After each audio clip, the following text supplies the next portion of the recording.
फिर से आगे नेक्स्ट पार्ट लेकर के। उम्मीद करते हैं ये आपको सीरीज़ अच्छी लग रही होगी। लेकिन सही में रिक्वेस्ट है मेरी, कभी भी नेटवर्क मार्केटिंग में मत जाना, MLM में मत जाना, एगॉन करके जो कंपनी है ये अहमदाबाद में बहुत चलती है, उसमें मत जाना। ये वही सब है, एक दूसरे के भाई बहन है, एक ही थाली के चट्टे बट्टे, यानी 3 बनाओ, 3 से 3 बनाओ, 3 से 3 बनाओ। हमारे में मैंने बोला भी था कि ये उस टाइप की कंपनी है क्या, 3 बनाओ? बोले नहीं नहीं नहीं, ये वो वाली कंपनी नहीं। अरे भाई, जो टीम बनाना बोल रहे हो उसको क्या बोला जाएगा? आप तो 10 बनाना बोल रहे हो, 3 तो छोड़ो, 10 बनाना बोल रहे हो। कंपनी का नाम भी मैं बता ही देती हूँ, इम्पल्स नाम की कंपनी थी। जानते होंगे मेरे को सब लोग उसमें, क्योंकि मैंने वो रिकॉर्ड बनाया है, वो रिकॉर्ड बनाया है। हमारी ऑफ़िस में तो किसी ने नहीं बनाया था। जिस ऑफ़िस में मैं काम कर रही थी उस ऑफ़िस में किसी ने वैसा रिकॉर्ड नहीं बनाया था। ये मेरी बात मेरे मैनेजर को बड़े अच्छे से पता है, बड़े अच्छे से। शायद मेरी वीडियो कभी देख ले तो पता चल ही जाए, और टैग भी मैं कर दूँगी इम्पल्स को। तो इम्पल्स नाम की कंपनी थी, उसके जो वाइस प्रेसिडेंट हैं वो लोग सब मेरे को जानते हैं। आप लोग का नाम लेकर के मैं आप लोग को नहीं चाहती हूँ बदनाम करना। नहीं तो हो तो आप बहुत ही बकवास आदमी सही में। 3 लोग हो आप, तीनों चारों लोग जो मेरी नज़रों पे चढ़े रहते हो। और आप लोग से ज़्यादा वाहियात इंसान मैंने दुनिया में कभी नहीं देखा, कि जो बच्चों के खून पसीने की कमाई पे ऐश कर रहे हो। अपनी गाड़ियों में पेट्रोल नहीं, आप लोग सच में बच्चों का खून भर रहे हो। बच्चे ही कहे जाएंगे, ट्रेनी और एम्प्लॉय नहीं कहे जाएंगे, क्योंकि वो ट्रेनी और एम्प्लॉय लायक तो अभी रहते ही नहीं हैं। एक बंदा यार 12th करके आ रहा तो उसको कितनी बुद्धि थी, ग्रेजुएशन करके आ रहा है उसको कितनी बुद्धि है। देश दुनिया से अभी इतना वाकिफ़ नहीं है, कंपनियों में इतना नहीं गया, उसको क्या पता है कि आप उसका शोषण कर रहे हो। उसको तो बस आप एक सुनहरे सपना दिखाते थे, खूबसूरत सपने बोलते हैं ना, वो आप लोग दिखाते थे बस, कि ये क्या नाम है, गोल्डन अपॉर्चुनिटी है। गोल्डन है घंटा, गोल्डन अपॉर्चुनिटी है, गोल्डन अपॉर्चुनिटी है। कुछ गोल्डन अपॉर्चुनिटी नहीं थी, शोषण कर रहे होते हो आप लोगों का उन पे जो है। और मैं बता दूँ, जितने लोग इम्पल्स के नाम से ये वंडर गर्ल सुन लो, जो बोल रही हो बार बार इम्पल्स, तो आप सुन लो, मैं आपको बता रही हूँ। और ये SR मुकेश, क्या नाम है, सुरेश और एक ये चंद्रन करके, आप लोग सुन लो, जो मेरे को बार बार बोलते रहते हो कि बताओ बताओ बताओ क्या हुआ। तो मैं बता रही हूँ कि एकदम शोषण है, फुल शोषण, फुल। मत ज्वाइन करना इम्पल्स कंपनी, बहुत ही घटिया कंपनी है भाई, मत ज्वाइन करना। क्योंकि हम पे बीत चुकी है, हम जानते हैं कि हमारा कितना टाइम, मेरा गोल्डन टाइम छीना है इन लोगों ने, गोल्डन टाइम। क्योंकि यार वही तो एज है जो स्ट्रॉन्ग एज है, उसी एज में तो आप कुछ कर सकते हो लाइफ में। तो वही एज होती है जिसमें आदमी कुछ कर सकता है, एनर्जी रहती है उसके शरीर में, और आप उसको जो समझा दोगे, जो लाइन पकड़ा दोगे, उस लाइन पे वो चलता रहेगा, वैसा ही करेगा। मतलब फॉलो कर लेता है, एकदम से ब्लाइंड फेथ होता है, क्योंकि उसने दुनिया अभी नहीं देखी, तो उसको नहीं पता होता कि चमगादड़ घूम रहे हैं यहाँ पे।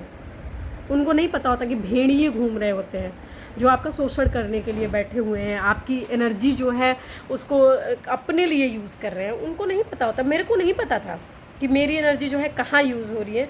मतलब देखो, जैसे एक होता है यानी पढ़ा लिखा है, लेकिन पढ़ा लिखा वाले से इसका मतलब ये नहीं कि वो एक्सपीरियंस भी है, उसके पास एक्सपीरियंस भी है, ये मतलब नहीं है। पढ़ा लिखा है ठीक है, लेकिन जो बाहर घूम करके, जो दिन दुनिया देख करके, लोगों से मिल करके जो एक्सपीरियंस आता है वो अलग होता है। और जो पढ़ाई लिखाई, जो थ्योरिकल चीज़ है वो अलग है, वो कभी भी उस चीज़ को बीट नहीं कर सकती हैं, प्रैक्टिकल को।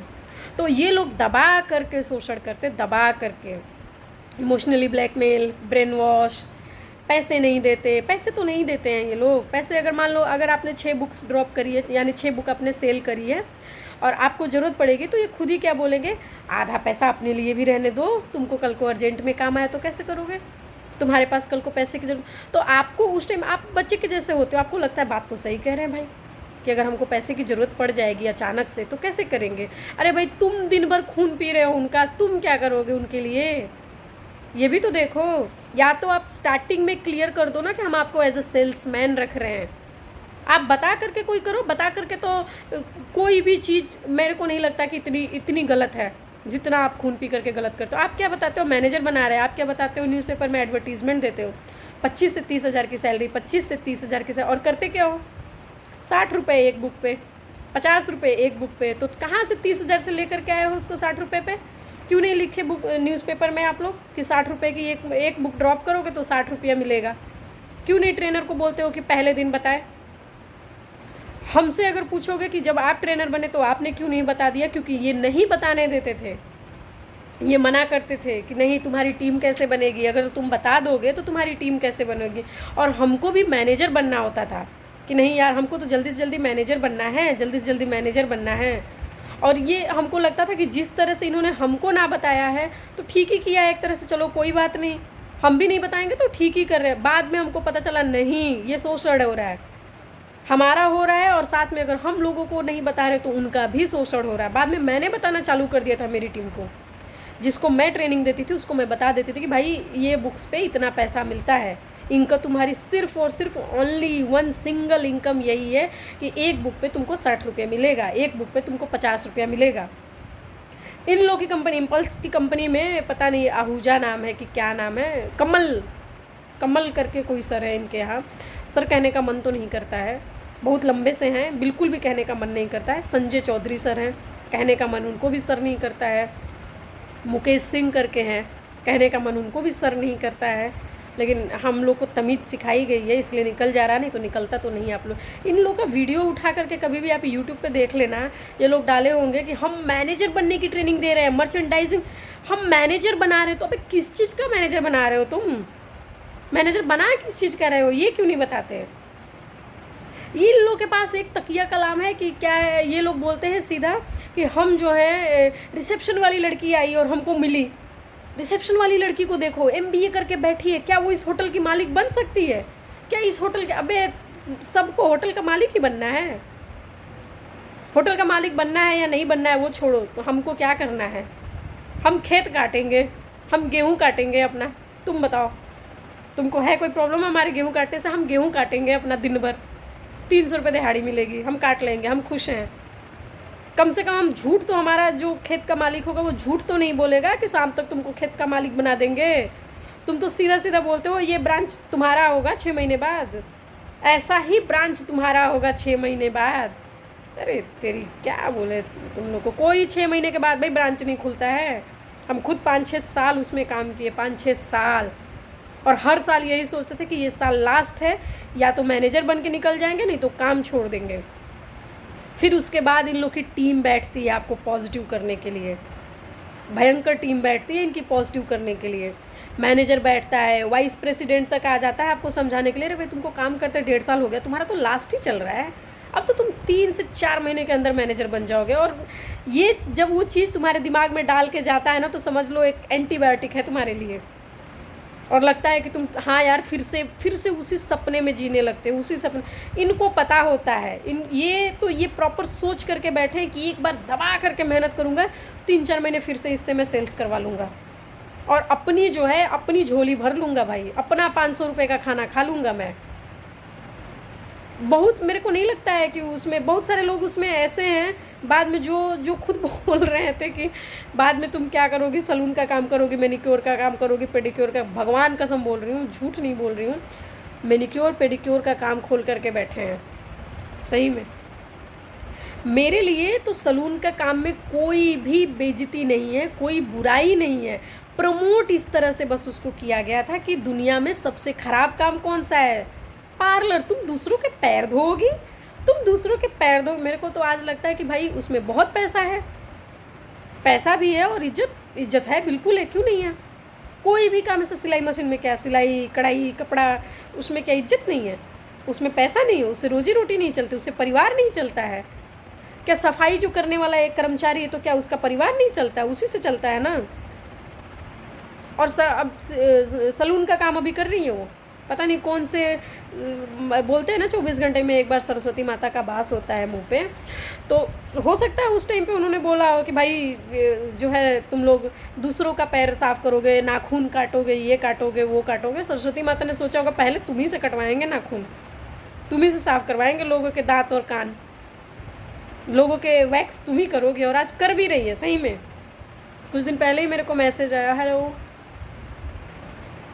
ये तुम्हारा नंबर है तुम सपना हो? मैंने बोला हाँ मैं सपना हूँ, आप कौन? बोले उधर से अपना नाम लेकर के कि मैं ये हूँ। मैं तो नाम भी नहीं लेना चाहती हूँ। एक्चुअली मैं नाराज़ तभी भी थी, मेरे 15,000 रुपये मैंने दिए थे मैंने 15,000 रुपये कैश दिया था मेरा, इम्पल्स की कमाई का पैसा नहीं था वो। जो हमारे ट्रेनर थे उनको बड़े अच्छे से पता है, मेरे सीनियर ट्रेनर के हाथ में मैंने पैसा दिया था कि सर ये मेरा 15,000 रुपया है और ये आप प्लीज़ रख लोगे, क्योंकि जो है मेरा चंडीगढ़ में पहले अकाउंट था, मैंने अकाउंट तो चलो कहीं भी रहता है, मैं मतलब जब चंडीगढ़ में रह रही थी उस कंपनी का मेरे पास पैसा था। तो जब मेरा फुल एंड फाइनल हुआ तो मैंने बोला कि सर मेरे को प्रॉब्लम होगी, बाद में इधर उधर निकालेंगे, कंपनी का अकाउंट है, क्या पता बाद में कल को बंद हो जाए, जीरो बैलेंस वाला एक अकाउंट था। तो मैंने सोचा क्या पता ये बंद हो जाए तो मेरे को प्रॉब्लम होगी, आप मेरे को कैश दे दो। उन्होंने मेरे को 15-16 हज़ार रुपये कैश दे दिया। वो कैश दे दिया, मैं वो लेकर के आई। उस टाइम पे मैं जाती थी फील्ड में, तो मैंने सोचा मैं फील्ड में लेकर के जाऊँगी, कहाँ रखूँगी, हॉस्टल में भी नहीं, हम लोग को लॉकर वॉकर कुछ नहीं मिलता था हॉस्टल में। अरे बता तो रहे, बस सोने की जगह मिल जाती थी, एक के ऊपर एक चढ़ के सो, वही बहुत था।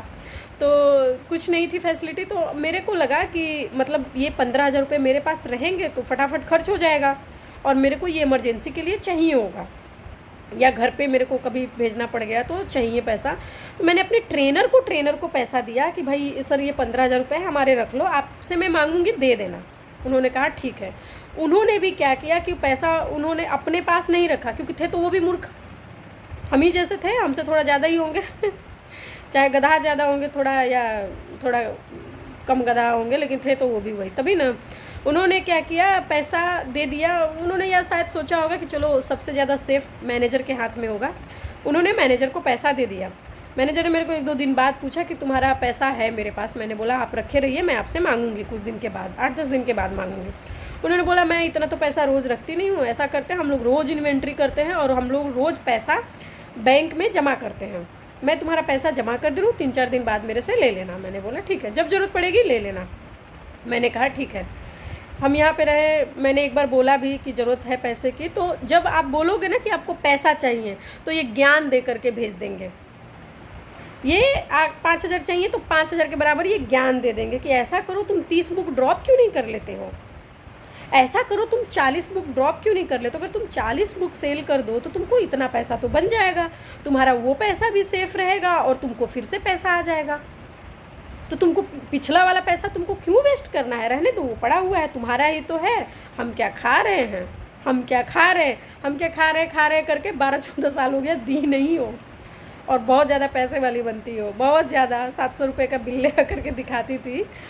लुधियाना के पास में कोचर मार्केट करके एरिया पड़ता है, लुधियाना वालों को पता होगा, उसमें एक रेस्टोरेंट था, तो वहीं का बिल वो ले आकर के दिखाती थी, पता नहीं अपना ही खाती थी कि किसी और का भी बिल ले आके दिखाती थी, लेकिन वही वो 500-700 रुपये का बिल ला करके, जब तुम्हारे पास इतना पैसा था भाई तो तुम हमारा 15,000 क्यों नहीं डाल देती। वीडियो देख लेना तो बोलना अकाउंट नंबर भेज दूँगी, अगर डालना हो, अभी भी नीयत साफ़ हो तो डाल देना। बड़े मेहनत के मेरे पैसे थे। वहाँ से क्या हुआ, एक बार लुधियाना से मैं अहमदाबाद गई और मेरे को इमरजेंसी थी, कुछ ज़रूरत है मेरे को पैसे का, मेरे भी तबीयत शायद ख़राब था। तो मैंने बोला लुधियाना में फ़ोन करके कि सर मेरे को जो है, मतलब मेरे को लुधियाना से ट्रांसफ़र कर दिया गया था अहमदाबाद के ऑफ़िस में। अहमदाबाद लुधियाना के एक हमारे जो ट्रेनर थे उनका ऑफ़िस खुला अहमदाबाद में। जब वो स्टार्टिंग में खुला तो हम वहाँ नहीं गए थे, जब ऑफ़िस चलते 4-5 महीना हो गया था, ऑफ़िस बंद होने के कगार पे था, फिर यहाँ से थोड़ा 1-2 लोगों को भेजा गया, जिसमें मेरा भी नाम था कि तुम जाओ, तुम वहाँ जल्दी कर लोगी और वहाँ से फटाफट मैनेजर बन जाओगी। तो हमको फिर एक उम्मीद दिखी, भाई बोलते हैं ना कि मरता क्या ना करता, तो हमको फिर से एक उम्मीद दिखी और हम कहे चलो वहीं जा कर के देख लेते हैं, क्या पता वहाँ कुछ हो जाए। तो जब अहमदाबाद में भी हम बहुत अच्छा काम करने लगे, टॉप पे रहे, एकदम टॉप पे, बहुत सारे रिकॉर्ड बनाए, बहुत सारे अवार्ड इन लोगों ने दिया, और अपने ऑफिस में तो हमेशा ही नंबर 1 पे रहे, मतलब 100 बुक्स सेल्स करना, दिन का जो हाईएस्ट रिकॉर्ड था वो बनाए थे कि 25 बुक, 30 बुक, 50 बुक, मतलब होता है ना एक ट्रेंड सेट करना, उस तरह से एक ट्रेंड सेट किए थे हम। और ऐसा चल रहा था। मेरे पापा की एक बार तबीयत बहुत ज़्यादा ख़राब हुई थी, अहमदाबाद में थी मैं तो, और मेरे को पैसा चाहिए था, तो मैंने लुधियाना में फ़ोन किया कि वो तो मेरा पैसा है 15,000, उसको दे दो और मेरे को घर पे भेजना है। तो वहाँ से ज्ञान दे रहे, कसम से मन हुआ कि वहीं से चला के कुछ मारे, यहाँ तक पड़ जाए सर। अभी भी मेरे को मतलब याद आ रहा है तो गुस्सा ही आ रहा है एक तरह से, क्योंकि जब यार देखो वो तो फिर भी मेरे बुक्स का पैसा नहीं था, वो उसके लिए क्या बैठ जाते थे फटाफट, हम तुम्हारा अकाउंट बनाएंगे तो तुमको पैसा देंगे। अरे तुम अकाउंटेंट रखे कौन सा थे, तुम्हारे पास अकाउंटेंट था कब, जब तुम अकाउंटेंट से पैसा और हिसाब किताब बनवाने वाले थे? तुम कभी ITR भरे, ITR फाइल किए? तुम कब इनकम टैक्स दिए? तुम कब अकाउंटेंट रखे? क्या किए तुम? था क्या तुम्हारे पास? तुम अकाउंट बना रहे थे? हमसे पूछ लिए होते, हम तो खुद बोलते थे कि हमारा इतना पैसा है, लगभग दे दो। पैसा नहीं दिए, एक रुपया ये लोग नहीं दिए। मैं जब लुधियाना से मैं फ़ोन करने लगी कि मेरे को पैसे की ज़रूरत है, मेरे को पैसा दो, तो बोले कि हम अकाउंट बनाएंगे तो देंगे। तो हम कहे ठीक है, अकाउंट बनाओगे तो दोगे, शायद मैंने लिया होगा पैसा। अब मतलब जैसे हम पैसे ले भी रहे, दे भी रहे, हमारी बुक्स का जो पैसा है वो कमीशन आपके पास पड़ा है, और हम जो बुक्स, जो हमारे पैसे हैं वो दे दो उसमें से। यानी जो मैंने 15,000 दिए, मैंने बोला उस जो मैंने यहाँ पे ड्रॉप करी होगी उसके हिसाब से आपने पैसा दिया होगा, उससे कम दिया होगा, क्योंकि कभी भी ये लोग पैसा पूरा तो देते भी नहीं थे। तो मैंने बोला कि देखो पैसे तो आपने उससे कम दिए होंगे, अभी आप मेरे को जो मेरा पर्सनल 15,000 रुपये है वो पैसे दे दो। वो तो पैसा आपको 100% पता है ना कि मेरा ये 15,000 रुपये है, ये तो मेरा पैसा है, मैंने आपके अकाउंट में सिर्फ रखने के लिए दिया था कि भाई मैं कैश कहाँ रखूँगी, आप रख लो, मेरे को दे देना, वो पैसा है। तो भी मेरे को ज्ञान दे रहे, देखो तुम अहमदाबाद जैसे शहर में हो, वहाँ तो बुक्स यूँ करके ड्रॉप होती है, यूँ करके होती है, यूँ, वहाँ तो यूँ हो जाती है। वहाँ तो तुमको 5,000, 7,000, 15,000 क्या है, वहाँ तो तुम 30,000 हो जाएगा। तुम ऐसा करो, अहमदाबाद में हो, ये लोग ट्रिप भेजते हैं, जिसको बोलते हैं, क्या बोलते हैं, मतलब एक टीम उसको बोलते हैं ये कुछ, कि हम लोग उस पे आउटिंग पे जा रहे हैं, आउटिंग जा रहे हैं, हम आउटिंग जा रहे हैं, बोलते हैं आउटिंग जा रहे हैं। बोले अहमदाबाद के पास में इतने सारे शहर है, तुम एक आउटिंग करो 15,000 क्या 30,000 तुम्हारे पास। मेरे को इतना तेज़ गुस्सा आया, और मैंने बोला, जो मैनेजर थी उसके, उन्होंने एक असिस्टेंट रखा था फ्री का, वही जो कुपोषित हो जाते हैं कुछ टाइम के बाद, जो चलने लायक फील्ड में नहीं रहते हैं, उनको ऑफिस में रख लिया जाता है मजबूरी में। तो क्योंकि फ्री का एक आदमी मिल जाएगा जो अपने किराया खर्च करके रूम से और आपके ऑफिस तक आकर के बैठेगा, ऐसा आदमी मिल जाएगा।